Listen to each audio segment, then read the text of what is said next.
Assembly సమావేశాలు చాలా విజయవంతంగా నడిచాయి. ఇవాళ తెలుగుదేశం, జనసేన, భారతీయ జనతా పార్టీ కూటమి ప్రభుత్వాలు సమావేశాలని ఎందుకంటే అపోజిషన్ హోదా కూడా లేనటువంటి జగన్మోహన్ రెడ్డి గారు కనీసం సమావేశాలకు కూడా రాకుండా, చర్చలో కూడా పాల్గొకుండా వాళ్ళు ప్రవర్తించినటువంటి విధానాన్ని ఇవాళ రాష్ట్రం మొత్తం కూడా ఆలోచించాల్సినటువంటి విషయం.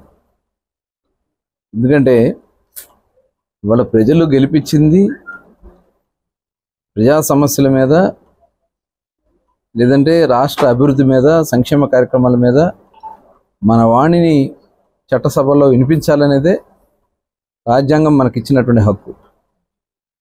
ఆ హక్కుని ప్రజాప్రతినిధుల ద్వారా ప్రజలు ఎన్నిక చేసి చట్టసభలో పంపిస్తారు.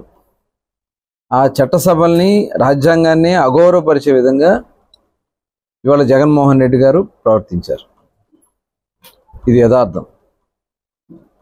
అయినా కూడా మేము ఎక్కడా కూడా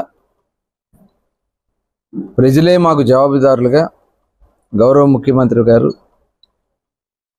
అసెంబ్లీ సమావేశాలను నిర్వహించడం, స్పీకర్ గారి నాయకత్వంలో జరిగినటువంటి సమావేశాల్లో ప్రభుత్వ విధానాలు, ప్రభుత్వం చేస్తున్నటువంటి కార్యక్రమాలు స్టేట్మెంట్ల రూపేణ కానీ, అలాగే సభ్యులు అడిగినటువంటి ప్రశ్నలకు సమాధానాలు కానీ, ఇలా బిల్స్ కానీ ఈ సమావేశంలో పెట్టుకుని దాదాపుగా 2,97,000 కోట్ల రూపాయల బడ్జెట్ను కూడా ప్రవేశపెట్టుకుని గత ప్రభుత్వం నిర్లక్ష్యం చేసినటువంటి అన్ని రంగాల్ని కూడా అభివృద్ధి పదంలో నడపడానికి తీసుకోవాల్సినటువంటి కార్యక్రమాలన్నీ కూడా ఈ సభల ద్వారా ప్రజలకు తెలియజేసి మేము ముందుకెళ్తున్నాం. అందుట్లో ప్రధానమైనది పోలవరం నిర్మాణం. ఇవాళ పోలవరం నిర్మాణాన్ని గత 5 సంవత్సరాలు జగన్మోహన్ రెడ్డి ప్రభుత్వం చేసినటువంటి స్వార్థపూరిత రాజకీయాల వల్ల ఎంత నష్టపోయామో చూసాం. అదేవిధంగా అమరావతి నగరం ఇవాళ వాళ్ళు చేసినటువంటి ఒక దుర్మార్గమైనటువంటి ఆలోచన వల్ల ఏమైందో చూసాం. ఇవాళ కనీసం హైకోర్టు బెంచ్ గురించి కనీసం మాట్లాడినటువంటి వ్యక్తులు ఇవాళ కర్నూలులో హైకోర్టు బెంచ్ పెడుతున్నామని చెప్పి అసెంబ్లీ సమావేశాల్లో తీర్మానించడం కూడా జరిగింది. ఒక్కొక్కరికి కారిపోతా ఉంది. ఒక ఆవిడ అంటది, మా జోలికి ఎందుకులేండి, ఆ నాయకుల సంగతి చూసుకోండి. ఆ రోజు ఉండాల మాట్లాడినప్పుడు ఒళ్ళు దగ్గర పెట్టకపోతే ఏమవుద్దనేది రాజ్యాంగం ఇవాళ ఏదో స్వేచ్ఛ ఇచ్చింది, కానీ పిచ్చివాగుడు వాగితే తప్పకుండా ఇవి కర్మఫలం.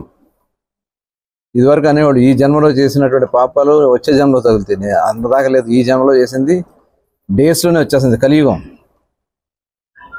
ఎవడికాడు ఇష్టం వచ్చినట్టు దరిద్రులందరూ బయలుదేరారు. వీళ్ళందరూ ఈ రాష్ట్రాన్ని సర్వనాశనం చేశారు. దరిద్రులందరూ ఏకమవుతారని ఉంటుంది సామెత.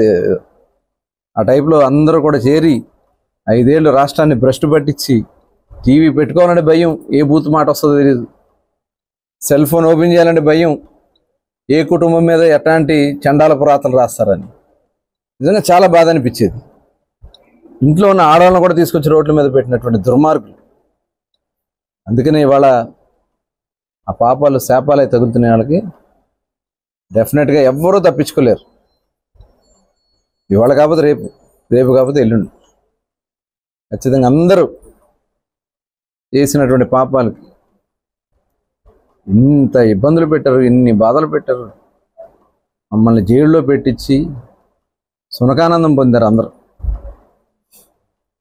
ఇవాళ అవన్నీ కూడా మొత్తం ప్రజలు తీర్పే కాదు, చట్టం పని కూడా చట్టం చేస్తుంది. కాకపోతే ఒకరోజు అటు ఇటు తప్ప. ఇవాళ కూడా పేరు నాని గారు ఇక్కడ కూడా చాలా ఎక్స్ట్రాలు మాట్లాడుతున్నాడు. ఆయన ఈ కెపాసిటీ ఏంటో నువ్వు తెలుసుకో.